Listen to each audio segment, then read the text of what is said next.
ओम अज्ञानतिमिरान्धस्य ज्ञानाञ्जनशलाकया चक्षुरुन्मिलितं येन तस्मै श्रीगुरवे नमः। श्रीचैतन्यमनोभीष्टं स्थापितं येन भूतले स्वयं रूप कदा मह्यं ददाति स्वपदं वन्देऽहं श्रीगुरो श्रीयुतपदकमलं श्रीगुरुन् वैष्णवांश्च श्रीरूपं साग्रजातं सागणरघुनाथान्वितं तत्सवितुः साद्वैतं सावधूतं परिजनसहितं कृष्णचैतन्यदेव श्रीराधा कृष्णपादां च गणललिता श्रीविशाखान्तांश्च हे कृष्ण करुणा सिन्धु दीनबन्धु जगत्पते सुरेश गोपिका कान्त राधाकान्त भक्तकाञ्चन गौराङ्गी राधे वृन्दावनेश्वरी विश्वभानुसुते देवी प्रणमामि हरिप्रिये वाञ्छाकल्पतरुभ्यश्च कृपासिन्धुभ्यैव च पतितानां पावनेभ्यो वैष्णवेभ्यो नमः। जय श्री कृष्ण चैतन्य प्रभु नित्यानंद श्री अद्वैत गदाधर श्रीवासादि गौरभक्तवृंद। हरे हरे कृष्ण कृष्ण कृष्ण हरे राम राम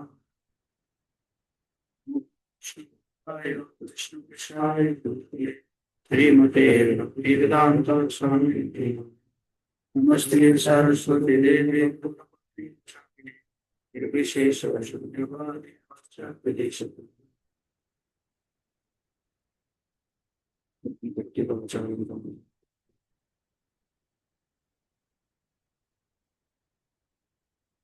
नारायणं नमस्कृत्य नमो चैवं नरोत्तमं देवीं सरस्वतीं व्यासं ततो जयमुदीरये नष्टप्रायेषु भद्रेषु नित्यं भागवत सेवया तमसुखे भक्ति भवति नैष्ठिकी। ओम नमो भगवते वासुदेवाय ओम नमो भगवते वासुदेवाय ओम नमो भगवते वासुदेवाय हे वासुदेवाय ओम भगवते वासुदेवाय न तर्थै तर्हि रोचन्ते न तर्थै के रोचन्ते गृहेषु गृहसम्पदः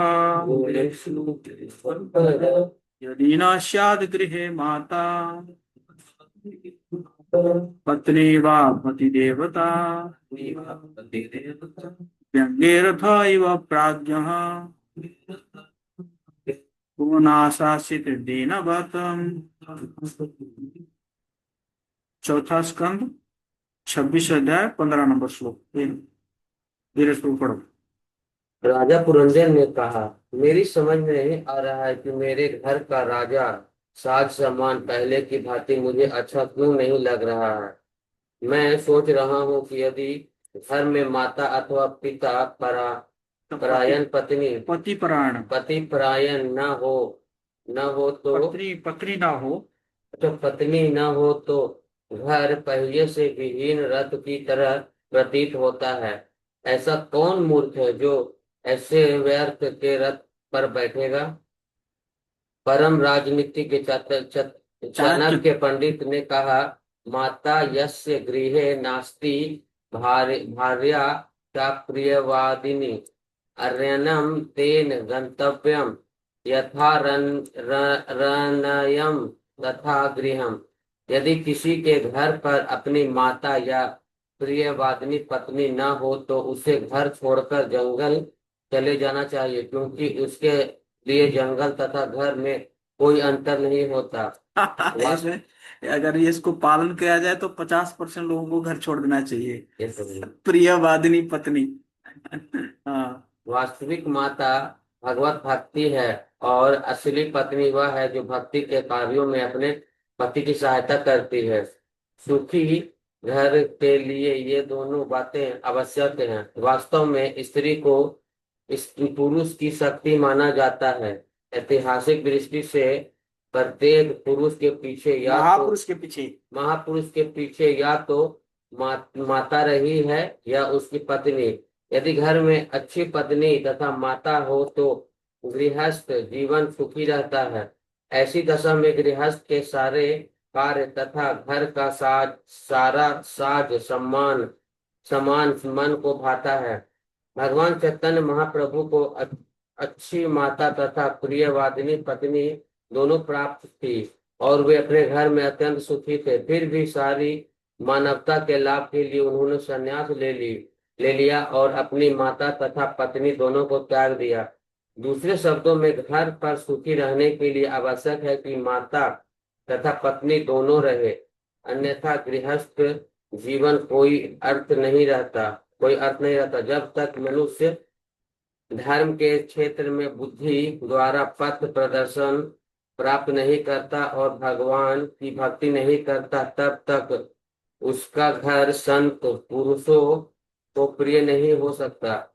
दूसरे शब्दों में यदि किसी के अच्छी माता या अच्छी पत्नी हो तो जब तक नितांत आवश्यक न हो संन्यास लेने की आवश्यकता नहीं है, जबकि भगवान चैतन्य महाप्रभु के साथ हुआ। हम्म। महाप्रभु तो दोनों होते हुए भी महाप्रभु ने संन्यास ले लिया।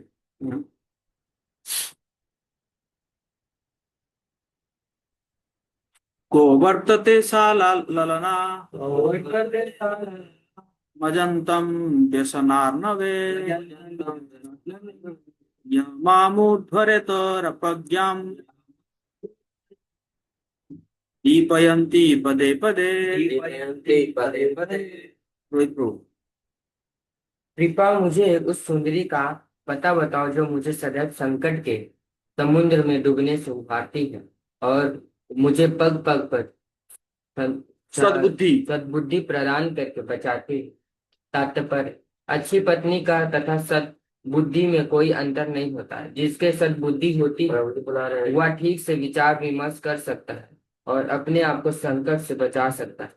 इस संसार में पग पग पर संकट है। श्रीमद् भगवद गीता में कहा गया है, पदम पदम यद विपदम ना तेषाम्। यह भौतिक संसार वास्तव में बुद्धिमान लोगों या भक्तों के रहने का स्थान नहीं है, क्योंकि यह पग पग पर संकट है। भक्त के लिए ये वैकुंठ ही असली स्थान है, जहाँ ना चिंता है और ना संकट। सद्बुद्धि का अर्थ कृष्ण भक्त होना। श्री चैतन्य चरितामृत में कहा गया है, कृष्ण ए भजे से बड़े चतुर है। जब तक कोई श्री कृष्ण भक्त नहीं बनता उसे बुद्धिमान चतुर नहीं कहा जा सकता। यहाँ हम देखते हैं कि राजा पुरंजन अपनी सुभार्या को खोज रहा है, जो उसे इस संसार में मिलने वाली संकटमय परिस्थितियों से बचाती रहती थी। जैसा पहले कहा जा चुका है, असली पत्नी धर्म पत्नी होती है, जिसे धार्मिक नियमों के अनुसार स्वीकार किया गया हो। धर्म पत्नी से उत्पन्न संतान पिता की संपत्ति की उत्तराधिकारी होती है, किंतु अविवाहित पत्नी से उत्पन्न संतान को पिता की संपत्ति पर कोई अधिकार नहीं होता। धर्म पत्नी शब्द पवित्रता पत्नी का सूचक है। पतिव्रता पत्नी का भी सूचक है। पतिव्रता पत्नी वह है जो विवाह के पूर्व किसी भी पुरुष से कोई संबंध नहीं रखती। यदि एक बार स्त्री को अपनी युवावस्था में सभी प्रकार के पुरुषों से मिलने जुलने दिया जाता है तो उसका पतिव्रता रह पाना कठिन हो जाता है। सामान्यतः वह पतिव्रता नहीं रह सकती। जब मक्खन को आग में निकट लाया जाता है तो वह पिघल जाता है। स्त्री अग्नि के समान है और पुरुष माखन के समान। किंतु यदि मनुष्य को पतिव्रता पत्नी मिल जाए तो धार्मिक विवाह संस्कार के द्वारा स्वीकृति की गई है, तो वह संकट में परिस्थितियों में अत्यधिक सहायक हो सकती है। वास्तव में ऐसी पत्नी समस्त सद्बुद्धि का उद्गम है। ऐसी पत्नी होने से यदि परिवार भगवत भक्ति करता है तो वह घर वास्तव में गृहस्थ आश्रम बन जाए। लेकिन आजकल ऐसे पतिव्रता पत्नी मिलेगी नहीं, क्योंकि पहले से ही मतलब कई पुरुषों को उसने है ना दिमाग में रखा होगा है ना। रामा उचुहु नरनाथ न जानीमस्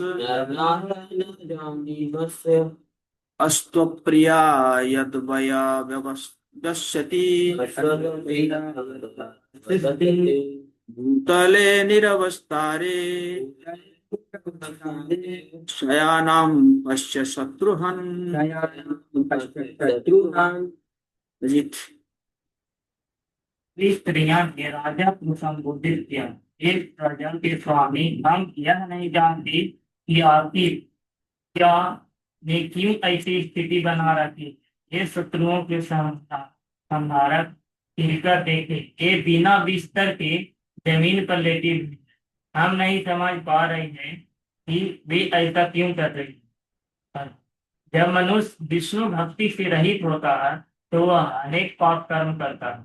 राजा पुरंजन ने घर छोड़कर अपनी पत्नी की उपेक्षा की और कुआं पशुओं को वध में लग गया। ऐसी स्थिति समस्त भौतिकवादी मनुष्य की है। वे अपनी विवाहिता धर्म पत्नी की परवाह नहीं करते। वे पत्नी को अपनी इंद्र तृप्ति का साधन मानते, भक्ति का नहीं।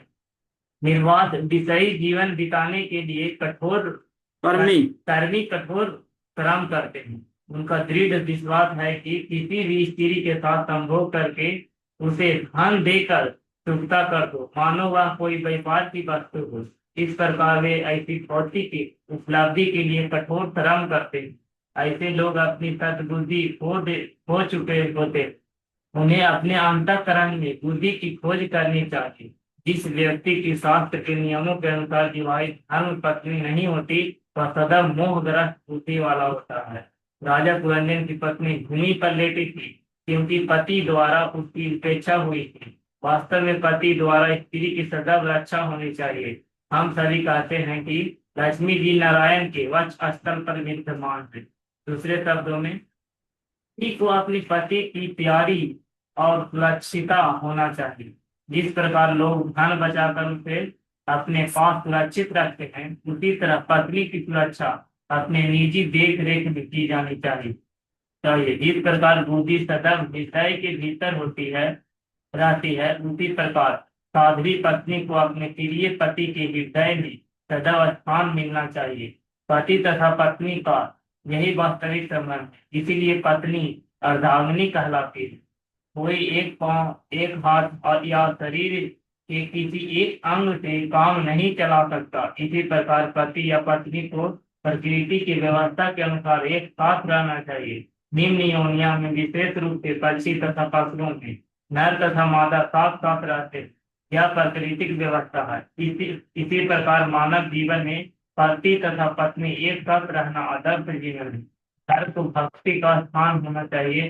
पत्नी को पतिव्रता होना चाहिए और अनुष्ठान द्वारा स्वीकार की गई होना चाहिए। इस प्रकार मनुष्य हर में सुखी रह सकता है।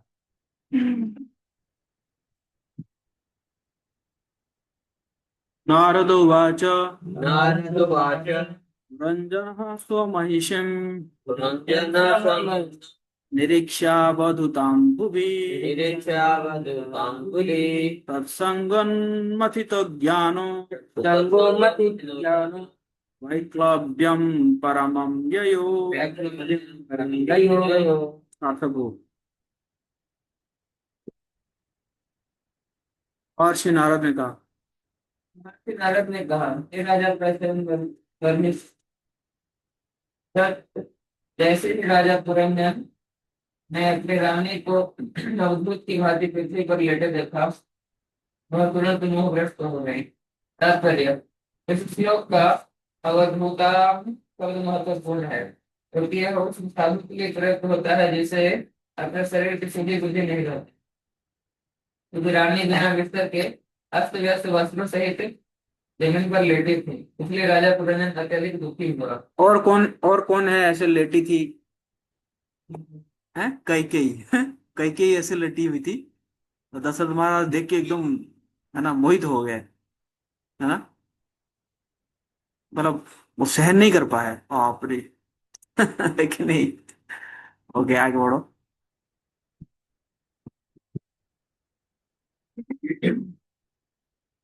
जितनी रानी बिना वस्त्र के अस्त व्यस्त वस्त्र से एक समय लेटी थी, इसलिए राजा पुरंजन अत्यधिक दुखी हुआ। दूसरे शब्दों में उसे इसका पश्चाताप हुआ तो उसने अपने बुद्धि की परीक्षा की है और स्वयं जंगल जाकर जाकर पशुवध में व्यस्त रहा है। तात्पर्य यह है कि जब मनुष्य अपने बुद्धि की उपेक्षा करता है तो या उससे विलय हो जाता है तो वह पाप कर्म में प्रवृत्त हो जाता है। अपने सद्बुद्धि या कृष्ण चेतना की उपेक्षा के कारण वह मोहग्रस्त होता है और पाप करने लग जाता है। जब इसका एहसास होता है वह पश्चाताप करता है। ऐसा पश्चाताप का वर्णन रघुनाथ ठाकुर ने किया है। हरि हरि विफले जन्म में बताएगा नित्य जन्म पाइया राधा कृष्ण में भजिया जाने ना सच्ची में। वे कहते हैं कि मुझे अपना मनुष्य जन्म बर्बाद करने तथा जानबूझकर कुछ की पछतावा है। कृष्ण भक्त न बनकर मनुष्य जानबूझकर भौतिक जीवन का विस्फोट करता है। सारांश यह है कि अपने सती साध्वी पत्नी के प्रभाव में यह कहें कि वह अपनी बुद्धि खो देता है और कृष्ण भक्ति नहीं करता तो मनुष्य निश्चित रूप से पाप कर्म में कुछ नहीं होता है। हम्म।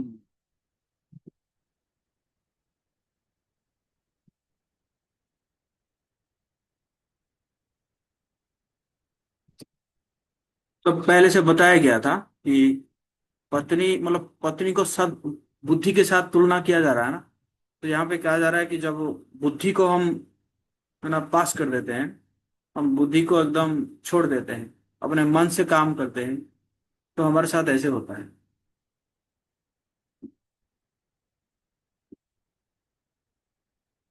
सांत्वयन श्लक्षणा वाचा हृदयेन विधूयता प्रेयस्या स्नेह संरम्भ्य अलिंगमात्मनि नाभ्यगात। कौन तो जोर से पढ़ेंगे।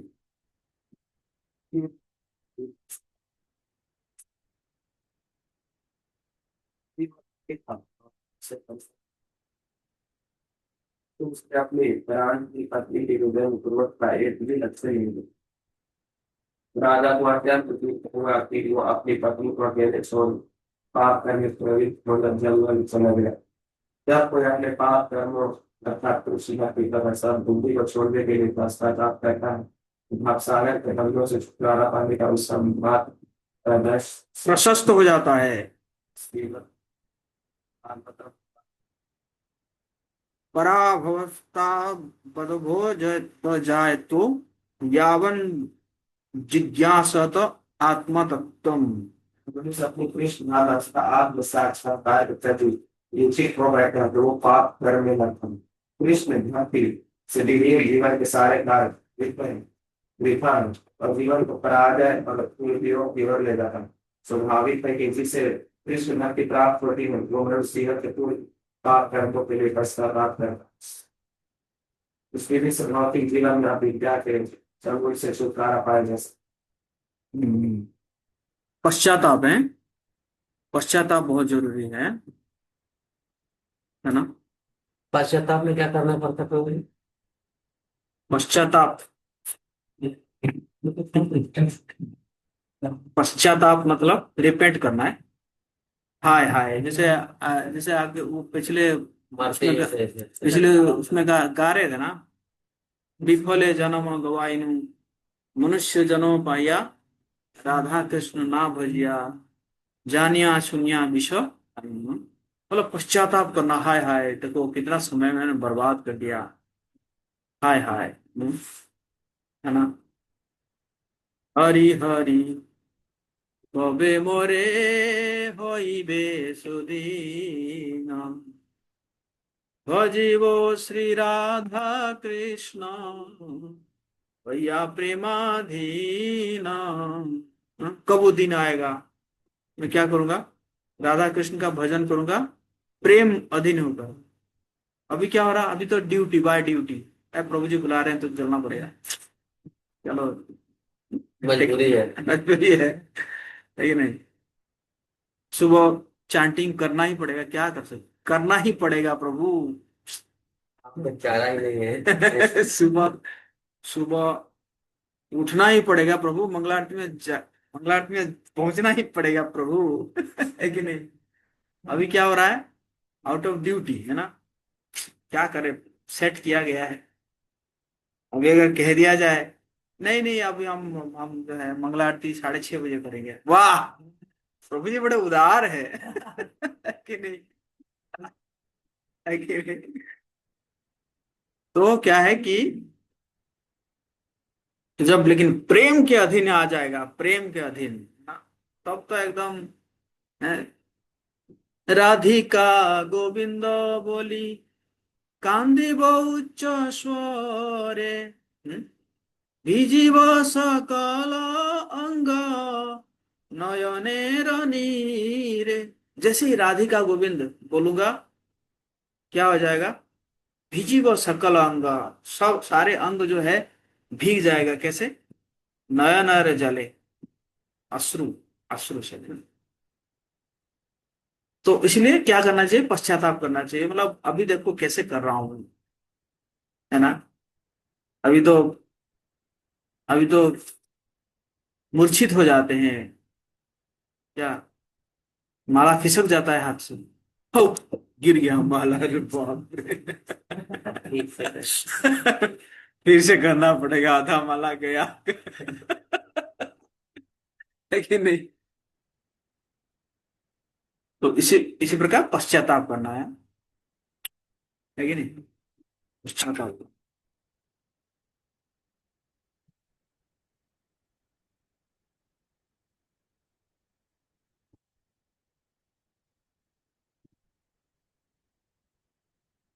गोपीनाथ मम निवेदन सुनो, मुझे विषयी दुर्जन सदा का मेरा तो किछु नहीं मोर गुण। ये गोपीनाथ भजन है, वो पूरा पश्चाताप से ही भरा हुआ है। मेरा निवेदन सुनिए। मुझे विषयी दुर्जन, मैं क्या हूं? बहुत ही विषयी हूं और दुर्जन हूं, और सदा कामे रहता हूं, हमेशा मैं काम में लगा रहता हूँ, काम। किछु नहीं मोर गुण, मेरे पास कोई क्वालिटी नहीं है। ठीक नहीं? गोपीनाथ हारो जे मैंने छी आमी, हार मान गया मैं। ये इंद्रियों के साथ, मन के साथ लड़ाई करते करते, हैं, क्या हो गया? हार मान गया मैं। हम्म? अनेको जतन होइल विफल, बहुत जतन किया मैंने, लेकिन सब में क्या हो गया? विफल हो गया, अनसक्सेसफुल, फेल्यूर। एखोनो भरोसा तुम्ही, अब आप ही भरोसा है ना? मनो जे पागल मोर, मन क्या है? ना माने शासन, कितना भी इसको शासन कर रहा हूं, अरे सुबह जल्दी उठ जा, है कि नहीं? थोड़ा जप करते वक्त तो थोड़ा सुन ले, नाम को सुन ले, है। लेकिन ना माने शासन, ना माने शासन। हम्म? सदा अचेतन, अचेतन रहता है हमेशा। हम्म? विषय रहे घोर, हमेशा विषयी चीजों में लगा रहता है। हम्म? विषयी चीज मतलब जैसे अच्छे से खाऊंगा, अच्छे से सोऊंगा, है नहीं? मुझे सब अच्छा अच्छा चाहिए।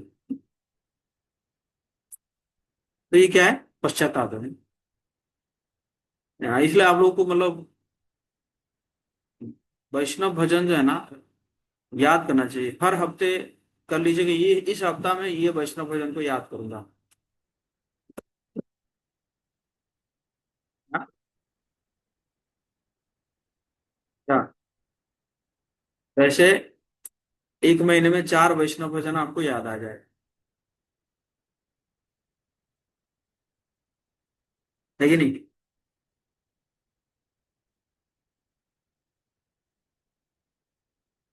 और वैष्णव भजन ऐसे देखा जाए तो मुझे तो they are more powerful than महामंत्र।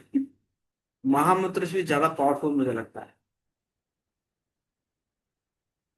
क्योंकि क्या है ना, कहाँ से निकला है वो? भक्तों के हृदय से निकला है, तो शुद्ध भक्तों के कहाँ से निकला है? हृदय से निकला।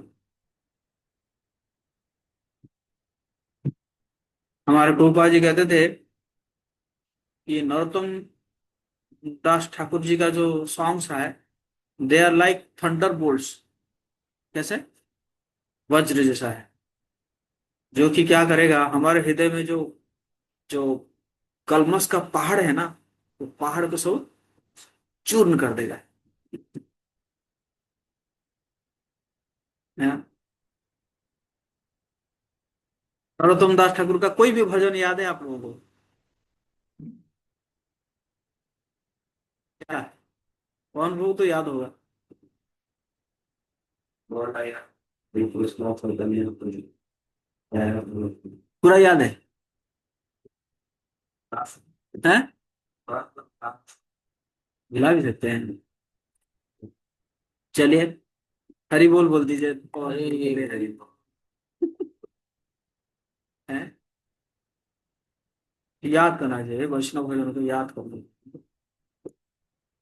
एक्चुअली उनका देखा ये जाए है ना सर, राधा कृष्णा प्राण धन युगल किशोरी, ये तो मुझे राधा आता है। कृष्ण प्राण किशोर, जीवने मरणे गति, यार नाही हो। ये ये भी है नौतम राष्ट्र ना, बट इसको कैसे गाना है, मतलब गा के सोचना है कि अभी में राधा कृष्ण मेरे प्राण बने नहीं है ना, कब वो प्राण बनेंगे, है ना। प्राण बनेंगे मतलब क्या हो जाएगा, मतलब आप हमेशा उन्हीं के लिए चिंता करेंगे, है ना, है कि नहीं। कृष्ण मेरे स्वामी है और राधा रानी मेरी स्वामिनी है, मास्टर एंड मास्ट्रेस, है कि नहीं। तो ये सब जो है सॉन्ग आप लोगों को याद करना चाहिए, है कि नहीं।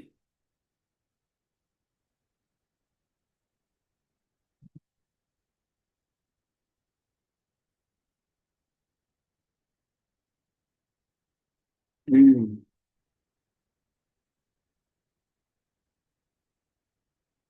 अनुनिन्ये अथ शनकै, अनुनिन्ये तथा सुनयते, वीरः अनुनया कोविदः, पस्पर्श पादयुगलमाह, पशुपश्चापाद यत्सङ्गलालिताम्।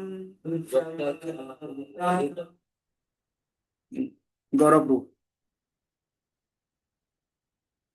चतुर राजा बनाने में अत्यंत निपुण, अतः उसने रानी को धीरे धीरे मनाना प्रारंभ किया।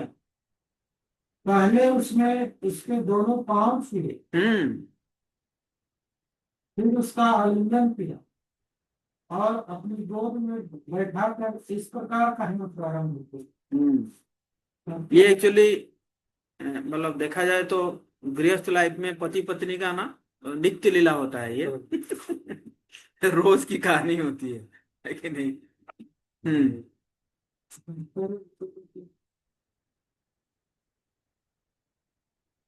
और सर्वप्रथम अपने पूर्व कर्मों के लिए पश्चाताप करके अपनी कृष्ण भक्ति जागृत करनी होती। जिस प्रकार राजा पुरंजन ने अपनी पत्नी को मनाना प्रारंभ किया, उसी प्रकार जानबूझकर मनुष्य को कृष्ण भक्ति के पद पर पहुंचने का प्रयत्न करना चाहिए। ऐसा करने के लिए गुरु के पाद पद्मों का स्पर्श करना चाहिए।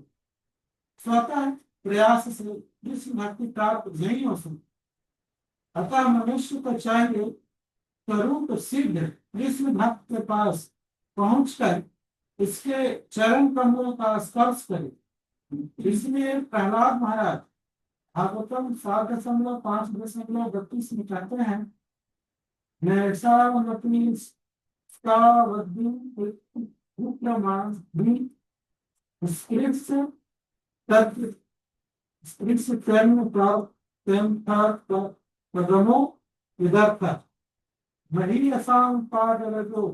अभिषेकम निष्किंचनानाम या जब तक मनुष्य ऐसे व्यक्ति के चरण कमल की धीर को अपने मस्तक पर धारण नहीं करता, जो महात्मा या भक्त बन चुका है तब तक उसका कृष्ण भक्ति के द्वार तक प्रवेश नहीं है। यह आत्मसमर्पण का शुभारंभ है। भगवान श्री कृष्ण कहते हैं कि प्रत्येक व्यक्ति उनकी शरण में आए, और यह आत्मसमर्पण का कार्य तब श्री होता है जब मनुष्य प्रामाणिक गुरु के चरण स्पर्श करता है। निष्ठा पूर्वक गुरु की सेवा करने से ही कृष्ण भक्तिमय जीवन का शुभारंभ होता है।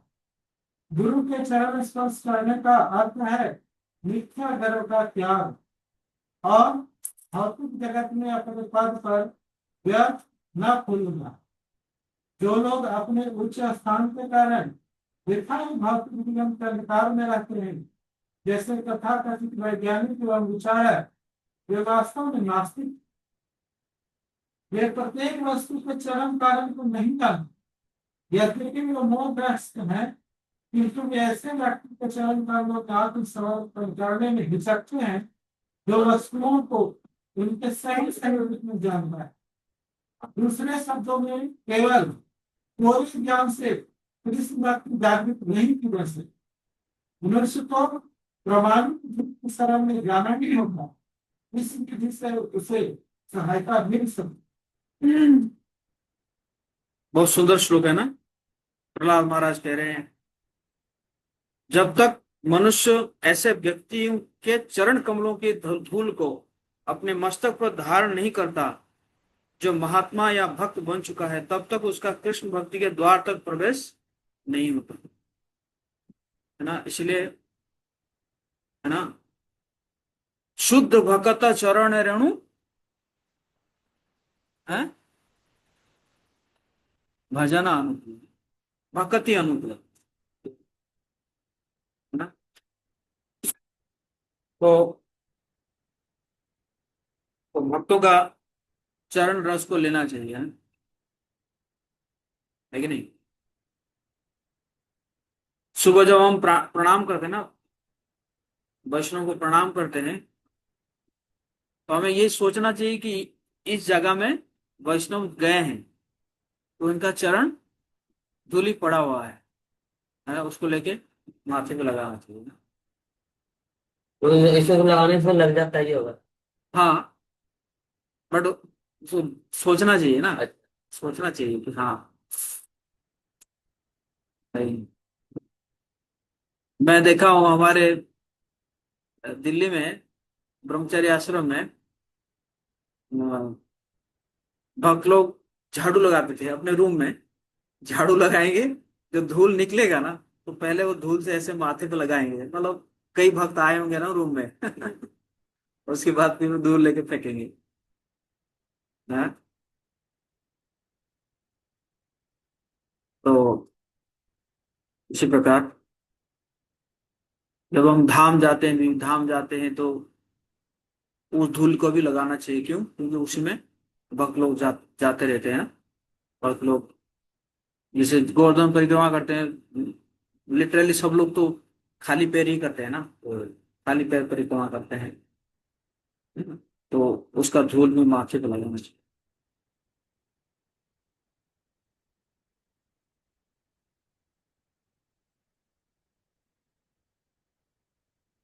हाँ, भक्त पद धूलि, भक्त पद जल, तीन महाबल। भक्त पद धूलि मतलब भक्त पद का धूल, और भक्त पद जल मतलब भक्तों का अगर चरण धो के उसका पानी पिया जा रहा है, और भक्त भुक्त अवशेष मतलब भक्त खा लिया जो रह गया, ये तीन ही महाबल। भक्ति के लिए क्या है? महाबल। एक भक्त थे, उनका नाम क्या था, शायद ऐसे कालिदास करके ऐसे कोई नाम है, कालिदास थे महाप्रभु के समय में। उनका यही था कि मैं भक्तों के उच्चिष्ट के बिना और कुछ नहीं खाऊंगा। समझिए ना, बोला ऐसे में खाऊंगा नहीं, मतलब कोई ना कोई भक्त खाएगा तभी जाके मैं उसका उच्चिष्ट खाऊंगा। एक्चुअली क्या हुआ कि जगन्नाथपुरी में वो आए हुए थे, और वैसे कभी अगर महाप्रभु के चरण जल को कोई ले लेता था तो महाप्रभु बड़े गुस्से से देखते थे, हमेशा से गुस्से से देखते थे ना, तो इसलिए कोई लेता ही नहीं था। तो लेकिन वो आया, और वो आया जो है, एक बार ले लिया, 2 बार ले लिया, 3 बार ले लिया। और महाप्रभु कुछ कह नहीं रहे, बाकी भक्त लोग देख रहे हैं, अरे क्या है, महाप्रभु कुछ डांट नहीं रहे। तो 3 बार ले लिया, तो फिर महाप्रभु बोला, बस। बस इतना बोले, बस हो गया। समझ गए ना। तो दूसरे दिन महाप्रभु को कोई पूछे, मतलब भक्त लोग पूछे कि महाप्रभु आप जो है उसको कुछ बोले नहीं। फिर महाप्रभु बोलते हैं क्योंकि क्योंकि उसका स्वभाव ही ऐसा है, वो भक्तों के उच्छिष्ट के बिना और कुछ खाते ही नहीं। मतलब वो बोले कि माया, मतलब बोले कि नवद्वीप में ऐसा कोई भक्त नहीं है जिसका उच्छिष्ट उन्होंने नहीं खाया है। सब लोग बोले, अरे हमारा भी खाया क्या। एग्जाम्पल दिए कि एक भक्त है, थोड़ा लो कास्ट में उनका जन्म है,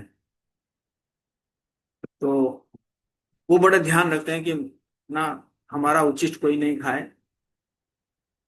तो ये क्या किए, जाके उनको आम गिफ्ट किए, कालीदास जाके उनको आम गिफ्ट किए, और आम गिफ्ट किए और आके जो है पीछे छुप गए। वो लोग अपना आम भोग लगाए, भोग लगा के और खाए। खाए के जो गुटली जो है ना, वो लोग भी जो है वो बड़े केयरफुल थे कि हम अपना उच्छिष्ट ऐसा जगह में फेंके ताकि जो है कोई उसको ला ले ना पाए। तो वो गए, वो किसी झाड़ी के अंदर जो है अपना फेंक दिए, और ये जो है इनको पता था कि कहाँ वो फेंकते हैं। वो गए सीधा, वो गुटली लिए और गुटली को जो है चूसने लगे। महाप्रभु इसको बोल रहे हैं जगन्नाथपुरी में। सही है। सभी वो तो, अरे बाप रे, कभी कभी ना कभी वो हमारा भी उच्छिष्ट खा लिया होगा। तो उच्चिष्ट पाने से वही मतलब गुण आता है ना। हाँ, और भौतिकवादी में ऐसा कुछ होता है कि नहीं? भौतिकवादी का खाएगा तो भौतिकवादी का आ जाएगा। नहीं नहीं, जैसे उन लोग अपने में खा लेते हैं तो उन लोग का ऐसा कुछ होता है कि नहीं? वो तो सब हाँ वही उन दोनों लोग। कीचड़ में है तो क्या कहा जाए। समझे ना, जैसे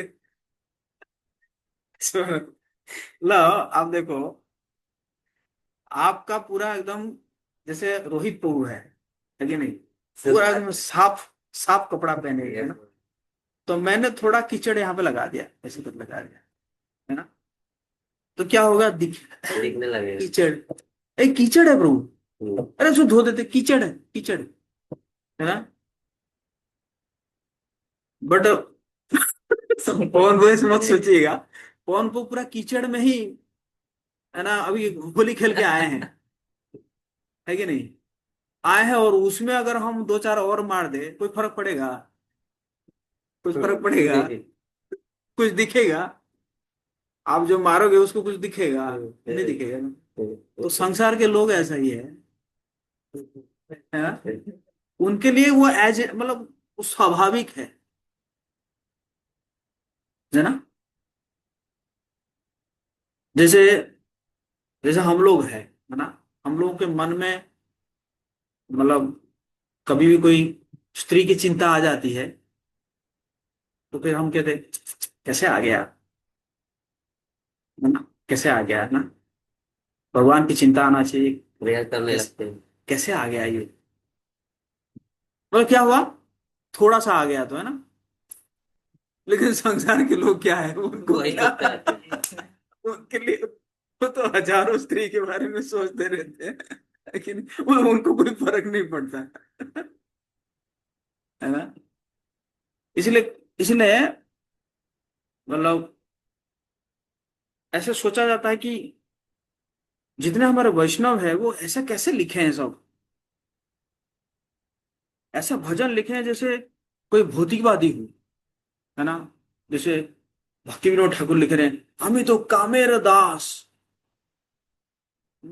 हमें तो कामेर दास विषय वासना जागी छे हृदय पड़े छे कर्म फांस।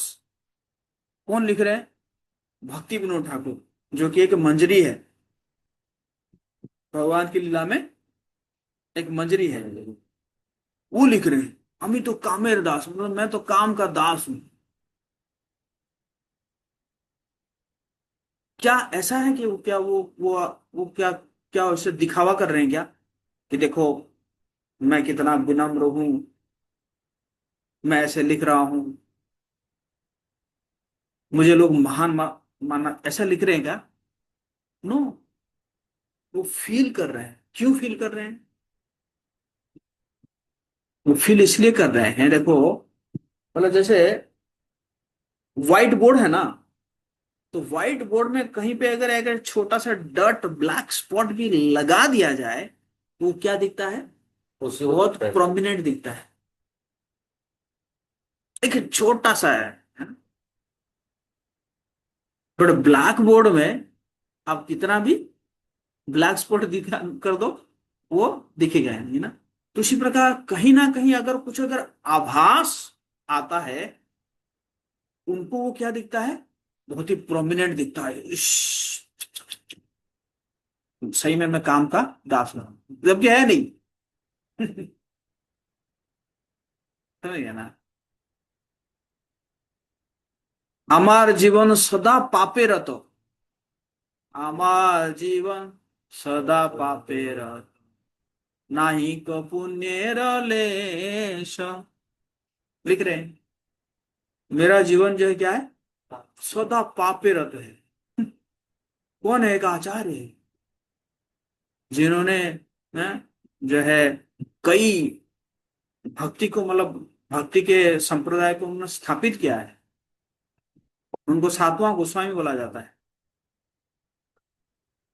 और वो लिख रहे हैं हमार जीवन सदा पापे रहता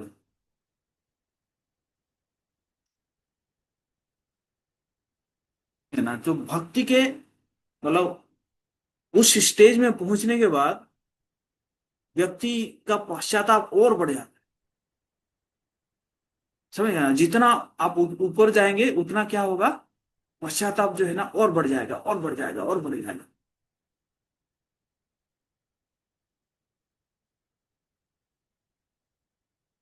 जैसे गोपियां क्या करती थी, मतलब बहुत ही मिस करती थी कृष्ण को।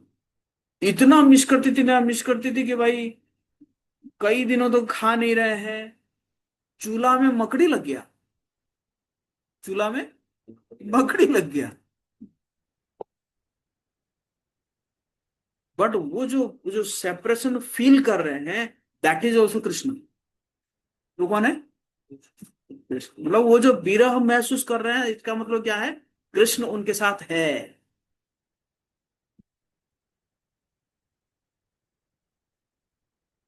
एग्जाम्पल दिया जाता है, देखो कछुआ जानते हैं ना? कछुआ, कछुआ अपना अंडा को बाहर देता है, और चिंतन करते रहता है। और बाहर देके वो समुद्र में रहता है, और समुद्र में क्या करता है? चिंतन करता है, पोषण होता है तो। सोचता रहता है, सोचता रहता है, सोचता रहता है।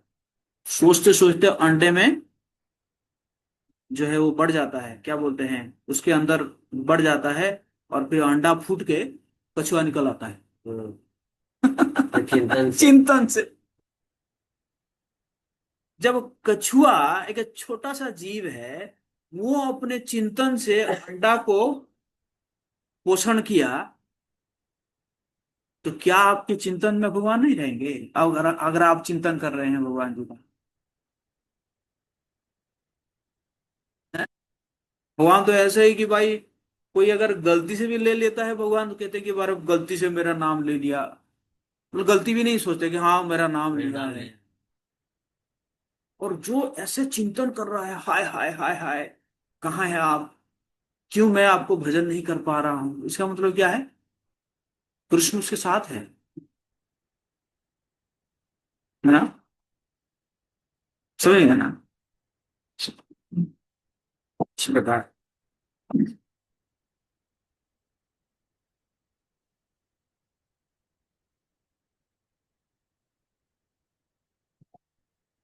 कहने का मतलब यही था कि जितना भक्ति में आगे बढ़ता है, उसका पश्चाताप और बढ़ जाता है। क्योंकि वही वही कृष्ण है। वही जो पश्चाताप है ना, वही क्या है, वही कृष्ण। उसी से मतलब कृष्ण उसके साथ रहते हैं।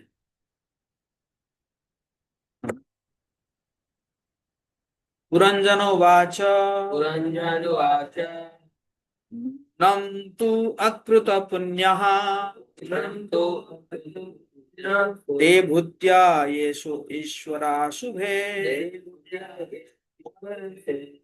कृतागः स्वात्मा साकृत्वा शिक्षादंडं न युञ्जते। शिक्षादंडं न विद्यते। फिर सुनो। राजा पुरंजन ने कहा, हे सुंदरी, जब स्वामी किसी मनुष्य को दास के रूप में स्वीकार तो कर लेता है किंतु उसके अपराधों के लिए उसे दंड नहीं देता, तो उस दास को समझना चाहिए कि वह अभागा है।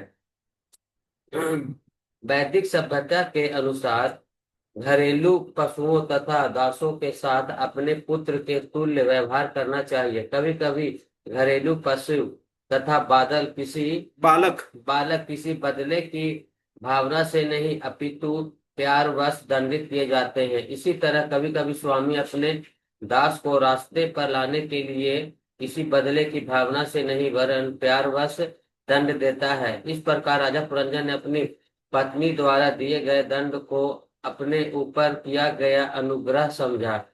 अपने उसने उसने अपने अपने को रानी का आज्ञाकारी सेवक माना। वह उस पर पाप कर्म करने, जंगल में शिकार करने तथा उसे घर पर छोड़ देने के लिए नाराज थी। राजा पुरंजन ने इस दंड को अपनी पत्नी के वास्तविक प्यार के रूप में ग्रहण किया। इसी प्रकार जब मनुष्य को ईश्वर की इच्छा से प्रकृति के नियमों द्वारा दंडित होना पड़ता है तो उसे विचलित नहीं होना चाहिए। वास्तविक भक्त इसी तरह सोचता है। जब भक्त किसी विषम स्थिति को प्राप्त होता है तो वह इसे ईश्वर का अनुग्रह मानता है। तेनुकंपा सुसमक्षमाण भुञ्जान एवात्मकृत विपाकम हृद्वाग पुरभिविर्द धर्मस्ते जीवेत यो मुक्ति पदे सदाय भाग। इस श्लोक से पता चलता है कि भक्त जीवन के पराजयों को भगवान के वरदान के रूप में मानता है और यह सोचकर भगवान को अधिक नमस्कार करता है तथा प्रार्थना करता है कि उसके पूर्व दुष्कर्मों का यह हल्का दंड मिल रहा है। यदि कोई त्रुटि करे तो सरकार या ईश्वर द्वारा प्रदत्त दंड वास्तव में कल्याणकारी होता है। मनु संहिता में कहा गया है कि जब राजा किसी हत्यारे को मृत्यु दंड देता है तो उसे दयालु समझना चाहिए, क्योंकि हत्यारा इस जीवन में दंडित होकर पाप कर्म से पुण्य मुक्त हो जाता है और अगले जीवन में वह समस्त पापों से मुक्त होकर जन्म लेता है। यदि कोई स्वामी द्वारा दिए गए दंड को पुरस्कार मानता है तो वह इतना बुद्धिमान हो जाता है कि फिर कभी उस कर्म को नहीं करता। हम्म, तो दंड है ना, जो दंड मिलता है, उसको क्या सोचना चाहिए, कृपा समझना चाहिए। और अगर आपको दंड नहीं मिल रहा है, आपको डांट नहीं पड़ रहा है, तो क्या सोचना चाहिए कि हम क्या है, भगवान अभागा है ना। इसका मतलब गुरु की कृपा नहीं हो रही है हमारे को, है ना। क्योंकि डांट पड़ने से ही हमारा जो ईगो है ना, वो ईगो हट होता है ना। ईगो हट होता है तो फिर हमें पता चलता है कि हमारे अंदर ईगो है। कि नहीं, ऐसा तो पता नहीं चलेगा। और डांट पड़ेगा तो अच्छा नहीं लगेगा, ऐसे कैसे कर दिए प्रभु जी, ऐसे कैसे कह दिए प्रभु जी, ऐसे कैसे कह दिए प्रभु जी। फिर सोचने लग जा रहे ये कौन बोल रहा है, ये कौन बोल रहा है, ये कौन बोल रहा है। ये ईगो बोल रहा है ना, अहंकार बोल रहा है। वैसे में डोनेशन में होता है, जब कोई कुछ बोल देता है तो अंदर से चिढ़ भरता है, तो ऐसे बोल दिया, बता तो नहीं देना तो नहीं देता, इससे क्यों, मतलब अंदर लगते चलते रहता है।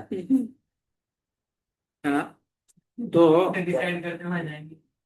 फिर हम लोग कर देते कि इसके यहाँ हो गया कैंसिल, अब इसको उनसे नहीं जाते तो हैं। ये बहुत सुंदर एक श्लोक है, जो कि ब्रह्मा जी कहते हैं भगवान जी को कि जो भक्त मतलब एकदम कष्ट के समय में भी, बहुत ज्यादा कष्ट के समय में भी वो क्या करता है, वो भगवान जी को याद करता है और कभी भी यही नहीं भूलता कि नहीं, है ना, ये भगवान मेरे मालिक है या मेरे हितैषी है। तो फिर क्या कह रहे हैं, जीवे तो यो मुक्ति स मुक्ति पदे स दाय भाग, वो मुक्ति का अधिकारी बन जाता है। जैसे एक पिता के जमीन के ऊपर पुत्र क्या बन जाता है, अधिकारी बन जाता है ना, उसको कुछ करना नहीं पड़ता, पिता का जमीन है तो पुत्र को मिलेगा ही मिलेगा, है ना। तो उसी प्रकार कोई कोई भक्त अगर कष्ट के समय में भी, है ना, वो भी भगवान के का कृपा मानता है उसको, तो फिर वो क्या बन जाता है, मुक्ति के अधिकारी बन जाता है।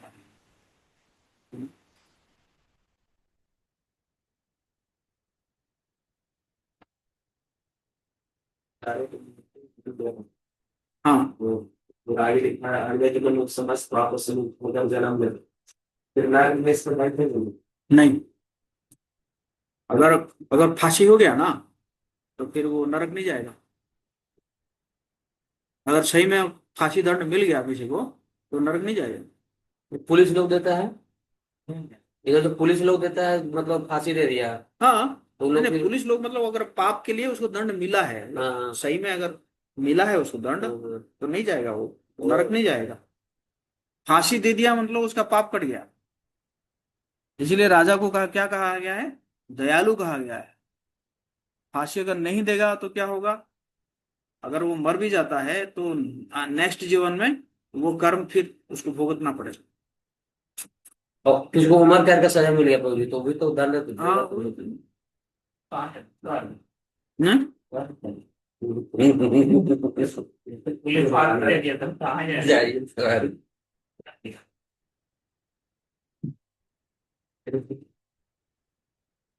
हाँ। परमानुग्रहो दंडो हृत्वेषु प्रभुर्नार्पितः, बुद्धेषु प्रभु बालो न वेद तत्तन्मै, बंधुकृत्य ममर्षणः।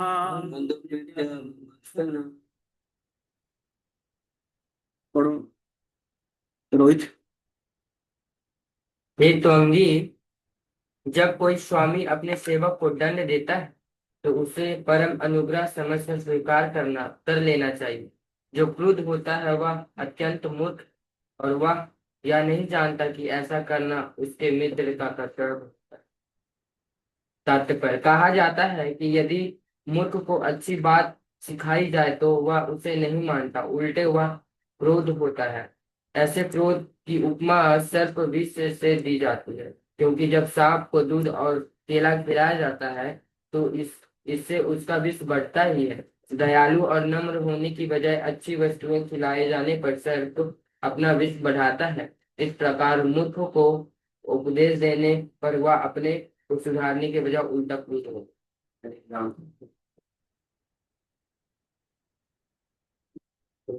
बाहर है।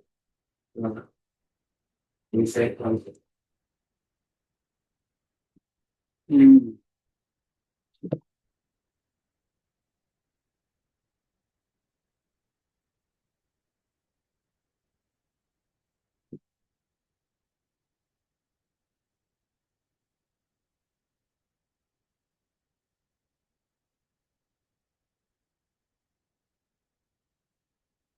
इस बार सब खत्म हो गई, तभी बार हमको आगे करा गया उसका हिसाब पर उनको मंदिर में मारा गया है, सब लपड़ से लपड़ मारा है। इसका हिसाब उस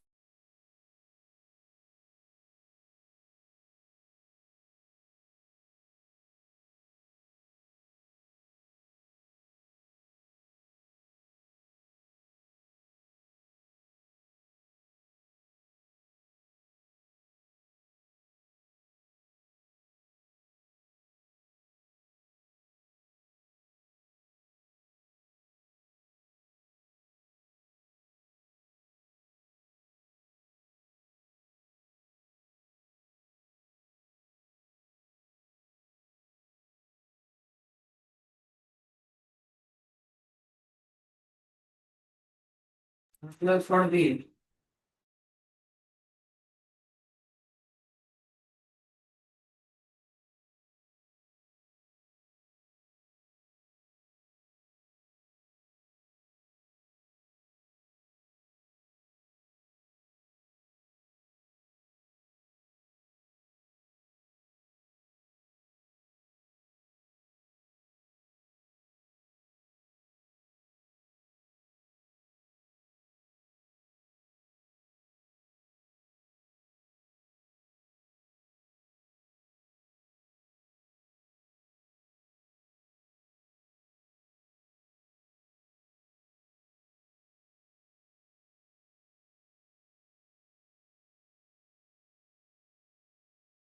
जो भी है, तो बेसिकली यहाँ पे क्या कहा जा रहा है कि जब कोई स्वामी अपने सेवक को दंड देता है तो उसे परम अनुग्रह समझकर स्वीकार कर लेना चाहिए ना। कल रात को हम पढ़ रहे थे ना, नलकुबर और मणिग्रीव, उनको नारद मुनि ने क्या दिया? श्राप। श्राप दिया, दंड दिया ना। तो बाद में वो लोग क्या कहे कि हम तो उनको गुरु मानते हैं, जबकि देखा जाए नारद मुनि तो उनका अथॉरिटी नहीं थे, लेकिन क्या बोले हम तो हम उनको गुरु मानते हैं, क्योंकि उनके दंड के स्वरूप जो है हमें क्या मिला? आपका दर्शन मिला और आपने हमें उद्धार किया है। तो इसी प्रकार देखा जाए तो जो ऋषि मुनि जो श्राप देते थे ना, तो उस श्राप में आशीर्वाद रहता था, है कि नहीं? जैसे गौतम जो है अहल्या को श्राप दे दिया, पत्थर बन जाओ, लेकिन उसके कारण कौन आए? भगवान राम जी का चरण मिला उनको, अहल्या जी को मिला, है ना।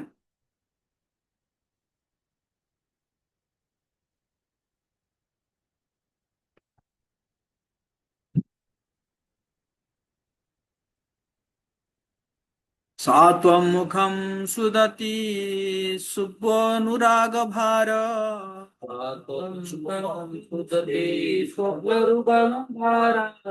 व्रीडा विलंब विलसद्भीषितावलोकम्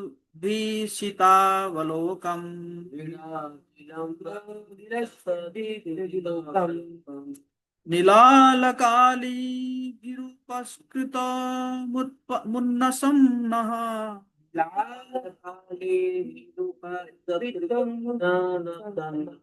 स्वानां प्रदर्शय मनस्विने वल्गुवाक्यम्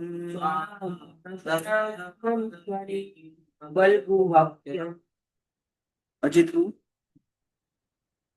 ये तुम अत्यंत सुंदर दांतों वाली, तुम अपने आकर्षक अंगों के कारण अत्यंत मन बड़े लगते हो।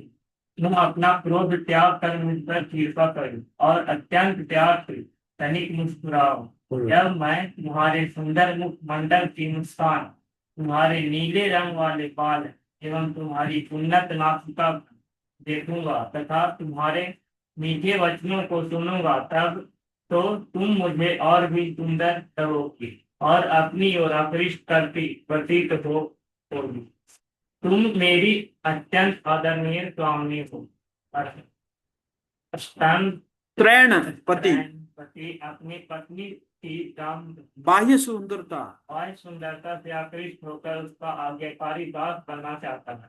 इसीलिए श्रीपाद शंकराचार्य ने उपदेश दिया है कि हमें स्त्री के मांस से और मांस से आकृष्ट नहीं होना चाहिए। इस संबंध में एक कहानी कही जाती है कि एक बार एक मनुष्य किसी स्त्री की सुंदरता पर आसक्त हो गया और इस तरह प्रेम दर्शाने लगा कि उस स्त्री ने उसे अपनी सुंदरता के सारे अवयवों को दिखाने की योजना बनाई। उस स्त्री ने उस मनुष्य से भेंट करने की एक तिथि निश्चित की और उस दिन उसने जुलाब ले लिया, जिससे रात दिन वह केवल दस्त करती रही और सारा मल एक पात्र में संग्रह करती रही। दूसरी रात्रि को जब वह व्यक्ति उसी स्त्री से मिलने आया तो वह उसे अत्यंत कुरूप तथा दुर्बल दिखी। अतः उस व्यक्ति ने पूछा कि वह स्त्री कहाँ है जिसके साथ उसकी नियुक्ति थी। इस पर उस स्त्री ने कहा कि मैं वही स्त्री हूँ उस व्यक्ति को विश्वास नहीं हुआ, क्योंकि उसे नहीं पता था कि उसका सौंदर्य उसके जुलाब लेने के कारण लुप्त हो चुका था, जिससे वह दिन रात दस्त करती रहती थी। जब वह पुरुष उससे तर्क करने लगा तो उस स्त्री ने पुनः कहा कि वह सुंदर नहीं लग रही, क्योंकि उसकी सुंदरता के अवयव उससे विलग हो चुके। जब उस पुरुष ने पूछा कि वे अवयव किस प्रकार विलग हो सके, तो स्त्री ने कहा, चलिए आपको दिखा दूं। उसने उसे मल तथा पवन से युक्त वह पात्र दिखाया। इस प्रकार मनुष्य को पता चला कि सुंदर स्त्री केवल रक्त, मल, मूत्र तथा इसी प्रकार के घृणित अवयवों से बनी हुई है। यह वास्तविकता है, किंतु मनुष्य मोहक सौंदर्य से आकृष्ट होकर माया का शिकार बनता रहता है। राजा पुरंजन ने अपनी पत्नी से प्रार्थना की कि वह पूर्व सुंदरता को प्राप्त हो। वह उसे उसी प्रकार सचेष्ट करता रहता था जिस प्रकार जीवात्मा अपनी मूल चेतना को जागृत करता है, जो अत्यंत सुंदर होती है। रानी के समस्त सुंदर अंगों की तुलना कृष्ण भक्ति की सुंदर स्वरूप से की जा सकती है। जब मनुष्य मूल कृष्ण चेतना को लौटता है तो वह स्थिर हो जाता है और उसका जीवन सफल हो जाता है। हरि बोल। तो इसके ऊपर हम नाटक करते हैं ना, लिक्विड ब्यूटी, ड्रामा नहीं करते इसके ऊपर। हम ड्रामा करते हैं ऐसे, मतलब एक राजकुमारी, एक राजकुमार उसको प्रपोज कर रहा है ना, I love you, you are so beautiful, I love you, I love you, है ना। लेकिन वो राजकुमारी थोड़ा सा ना साध्वी प्रकृति की थी, तो उसने कहा कि क्यों आप मुझे प्रेम कर रहे हैं, because you are so beautiful lady, you are so beautiful. अच्छा ठीक है, एक हफ्ते के बाद आके मिलना। तो वो क्या करती है, दो बड़ा बड़ा टॉप टॉप लेती है और ऐसा मेडिसिन खाती है कि उसको उल्टी हो और टॉयलेट हो। तो सारा टॉयलेट जो है वो एक टब में रखती थी और सारा उल्टी को एक टब में रखती था। और एक हफ्ते में उसका हालत ऐसे हो गया, ऐसे हो गया, मतलब कोई पहचान नहीं सकता। तो वो आया, वो तो समय दिया गया था, वो आया, आके कहता कि वेर इज दैट लेडी, मतलब वो स्त्री कहाँ है जिसको मैं इतना प्यार करता हूँ, कहाँ है वो।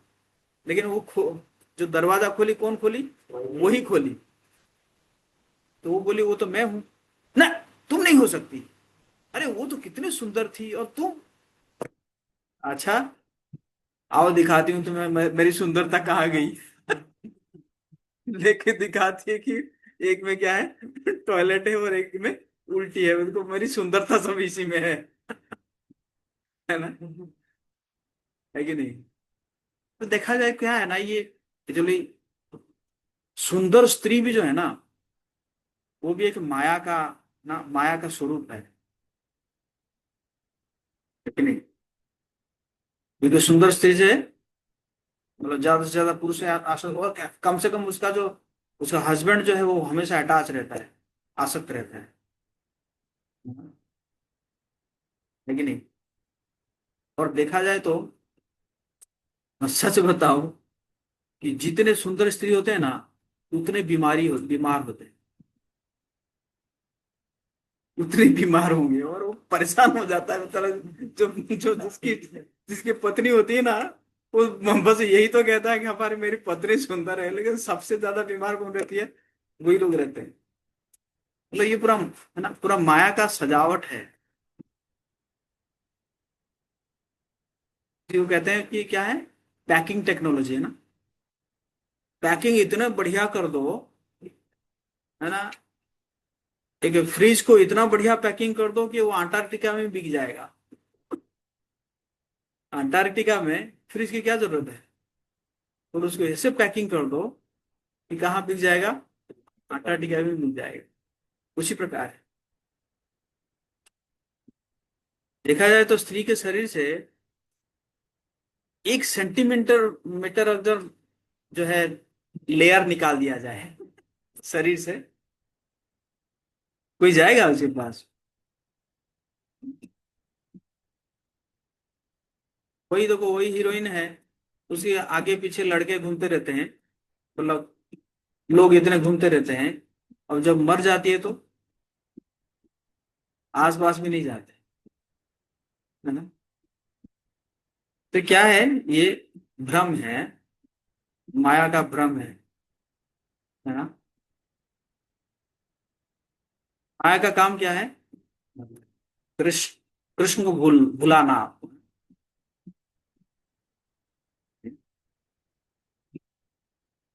श्रीपाद रामानुजाचार्य एक बार जा रहे थे, रंगनाथ जी का रथ रथ जा रहा था, रंगनाथ जी का रथ चल रहा था, वो चल रहे थे, मतलब रथ रथ जा रहा है, देखो कितना, है ना, म्यूजिक बज रहा है, कीर्तन हो रहा है, मतलब हो रहा है। लेकिन उन्होंने देखा कि एक स्त्री चल रही है, और एक पुरुष जो है ना उल्टा चल रहा है, उसी के मुंह को देखते देखते।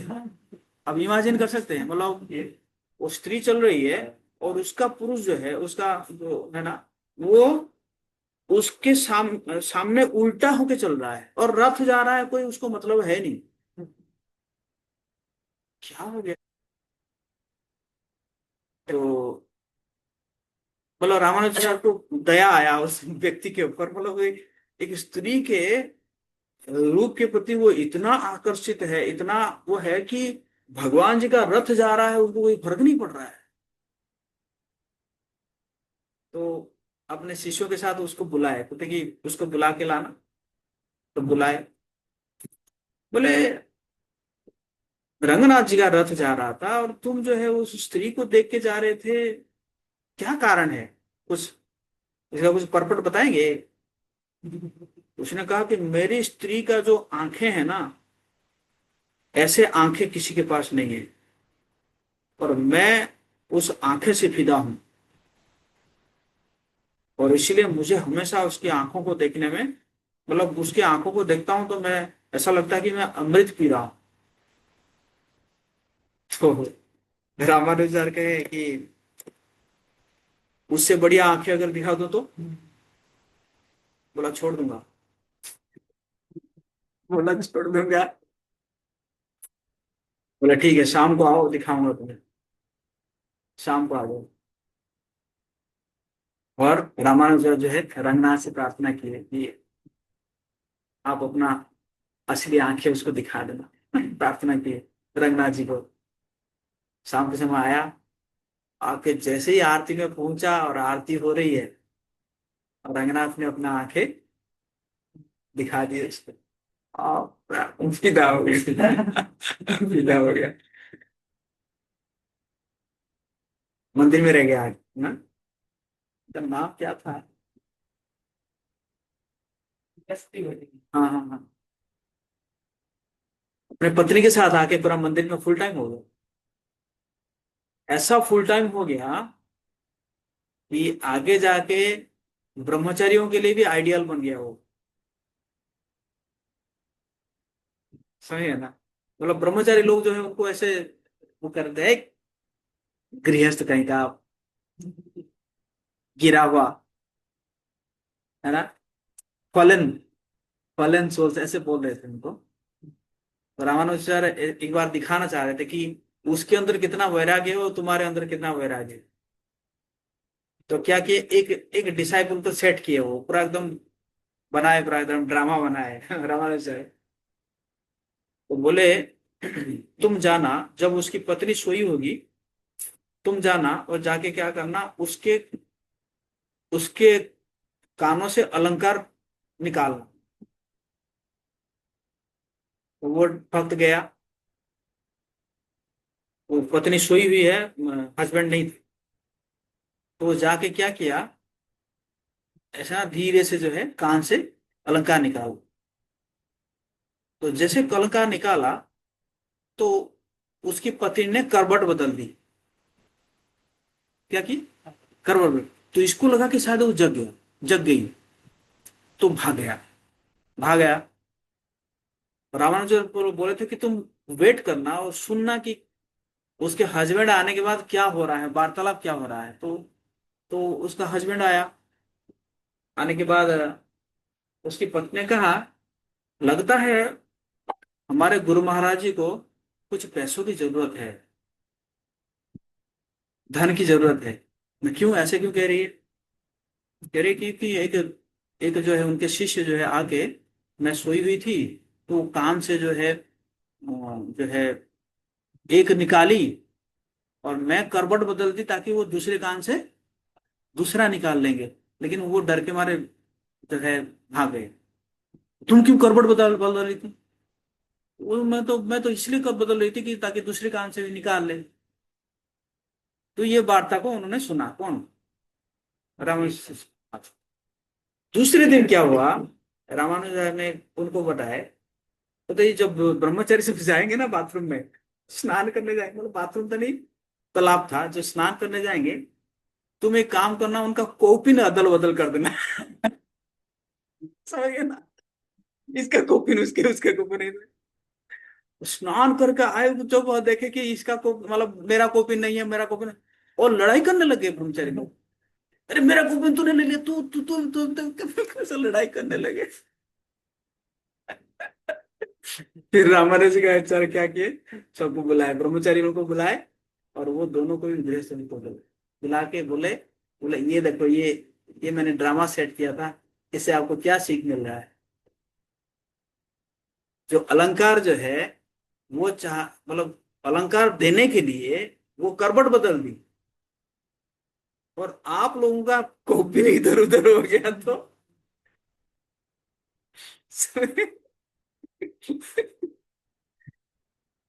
समझ गए ना? तो वो मैं कह रहा था कि जो आंखों के प्रति वो इतना वो था, उसको रामानुजा कृपा करके क्या किए, रंगनाथ जी का आंखें दिखा दी। ओके, हम यहीं पे विराम देंगे। हरे कृष्णा कृष्णा कृष्णा हरे हरे, हरे राम राम राम। जगत कृष्ण गोपाद की जय।